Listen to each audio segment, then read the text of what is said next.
அசல் ஆவணங்கள் இருந்தால்தான் பத்திரப்பதிவு செய்ய முடியும் என்ற தமிழக அரசுடைய சட்டத்துக்கு குடியரசுத் தலைவர் ஒப்புதல் கொடுத்திருக்காரு. பதிவுத்துறை சட்டத்துல அசல் ஆவணம் கட்டாயம் என்ற திருத்த மசோதா தமிழக சட்டப்பேரவையில நிறைவேற்றப்பட்டது. அதற்கு பிறகு முறைப்படி குடியரசுத் தலைவர் பரிசீலனைக்கு அது அனுப்பி வைக்கவும் பட்டிருக்கு. இந்த சட்டத்துக்கு குடியரசுத் தலைவர் ஏற்கனவே ஒப்புதல் கொடுத்திருக்காங்க. ஆனா அதன் தொடர்ச்சியாக இதனை உடனடியா நடைமுறைப்படுத்த அரசு அரசாணை பிறப்பிச்சிருக்கு.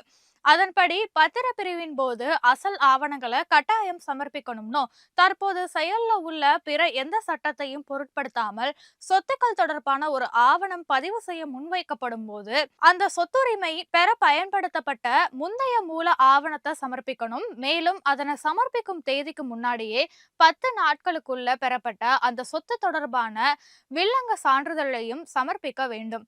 இல்ல அப்படின்னா அந்த ஆவணத்தை பதிவு அதிகாரி பதிவு செய்யவே மாட்டாரு. இது தொடர்பான பல்வேறு விவரங்கள் தமிழக அரசு வெளியிட்டிருக்கும் அரசாணையில தெரிவிக்கப்பட்டிருக்கு.